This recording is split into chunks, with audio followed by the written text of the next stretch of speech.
Mentioned earlier on, besides the backgrounds that came up from the interview sessions for CSs today, perhaps one of the other main memorable aspects of the first day of vetting of Cabinet Secretary nominees as well as Attorney General nominee was the net value each of the 5 who were interviewed quoted.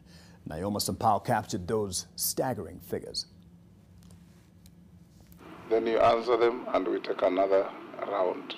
Cabinet nominees are one step close to formally landing in the executive after Parliament started their vetting on Monday morning, an exercise that will last until Saturday afternoon. As expected, Day 1 nominees faced stinging questions from committee members. When asked to declare his wealth, Justin Muturi, Attorney General nominee, said, "My net worth is currently estimated at just about 700 million. An answer that sent a section of Kenyans into a frenzy as they debated the more than double growth of his financial weight in less than a year, fishing out a figure he started in November 2021 as he declared his bid for presidency, where he gave a figure of 300 million shillings net worth.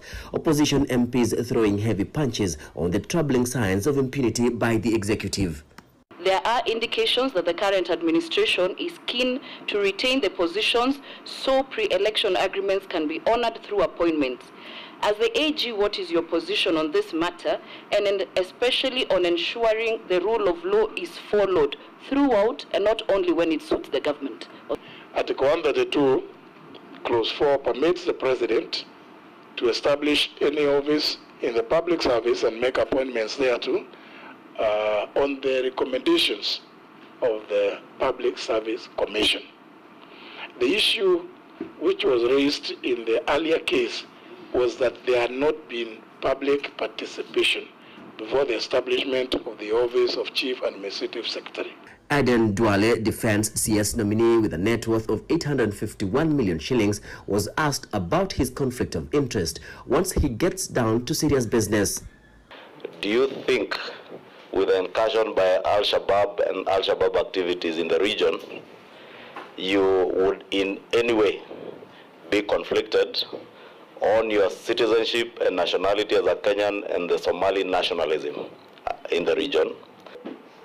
Somalis, wherever they are, the citizenship where they belong is where they are loyal to, and I saw to the Constitution as a member of Parliament, so I treat me as a Kenyan Somali, just like the way you treat the other communities in this country. And I'm not the first one.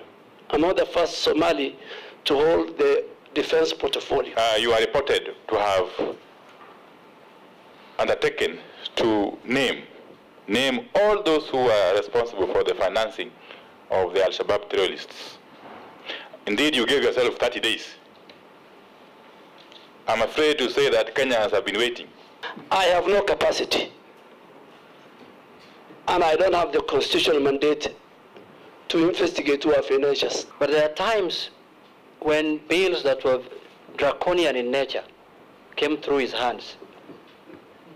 And they were very draconian in the bills themselves, and he also implemented them in a draconian manner. In the legislature, every laws that are passed, some are controversial, some are easy to pass, and I'm sure if God gives you an opportunity, one day you become leader of majority. It's a very difficult job. Alfred Mutua for the Foreign Affairs docket was another nominee who appeared before the vetting panel, the MPs casting aspersions on his declared net worth, saying the A&L Hotel, which is not new to controversy, is valued at a much higher price than the figure declared by the former Machakos governor. I know this is a period people want to be poor because it's hustler time. Don't fear being rich. Just tell us how much you are. Without hotel, you cannot be 420. You cannot. And when you own something that is under huge credit, it's very hard to say that it is yours unless you've cleared the credit. And that is why the cost of my value in the hotel is much, much less than I would like it to be. Hopefully, one day in 10 years' time, when I own it 100%, then my value will be able to rise. Alice Muthoni Wahome, nominated for the Ministry of Water, Sanitation and Irrigation, was the last to face the committee on the first day of vetting. The nominee, who declared her net worth to be 218 million shillings, was taken to task over her alleged temperament, where the members mentioned an incident in the past in which she was allegedly involved in an altercation with an IEBC official. I've been a politician for 20 years. Although I have served 2 terms and this now 3rd term, and I have not been involved in any other fight, altercation, except this that you seem to pick, honorable members. And I'm sure there are cases that can be very bad. I do not think I am a violent person. I am able to manage my tempers. 5 other nominees will face the vetting committee on Tuesday.